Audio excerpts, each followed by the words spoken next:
అరే మావయ్య మావయ్య, ఈ రోజు పిక్నిక్ వెళ్తున్నాం కదా, మామూలుగా ఉండకూడదు, దుమ్ము లేపేయాలరా మనము. తాతయ్య ఏంటి తాతయ్య, మన కారు ముందుకెళ్ళట్లేదు.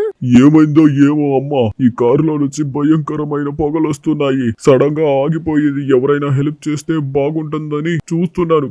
సరే చించాన్, అరచకుండా కూర్చుంటే మనం తొందరగా వెళ్ళిపోవచ్చు. ఒరే మావయ్య, తొందరగా బండి ఆపరా. ఎవర్రా వీళ్ళు రోడ్డుకి అడ్డంగా నిలబడ్డారు? బాబు నా కారు పనిచేయట్లేదు, కాస్త చూస్తావా? నేనేం మెకానిక్ ని కాదంకల్. కొంచెం హెల్ప్ చేయవా? రే సెల్ఫీగా, తొందరగా అతనికి హెల్ప్ చేయరా అంటే చేయకోకుండా కథలు పడుతున్నావు నువ్వు. తొందరగా అతనికి హెల్ప్ చేయి. హెల్ప్ చేయాలంటే ఈ వీడియోకి లైక్ అండ్ సబ్స్క్రైబ్ కొట్టమను, అప్పుడు చేస్తా. అందరూ లైక్ అండ్ సబ్స్క్రైబ్ అంటే కొట్టండి, తొందరగా హెల్ప్ చేస్తాడంట అతనికి. ఇప్పుడు చూపిస్తా నేనేంటో, పక్క తప్పుకో. ఇందులో ఏం పోయిందంటే, ఓకే వాటర్ తక్కువైనాయి, వాటర్ పోసామంటే అయిపోతుంది. ఓకే అంకుల్, నీ కార్ రెడీ అయిపోయింది. ఓహో, చాలా అంటే చాలా థ్యాంక్స్. అలాగే మీరిద్దరు తప్పుకుంటే మేము వెళ్ళిపోతాం. రా బుజ్జి. ఓ సెల్ఫీ గాడికి అందరూ థ్యాంక్ యూ అని చెప్పండి. మేము వస్తున్న దారిలో అతనికి హెల్ప్ చేసాం.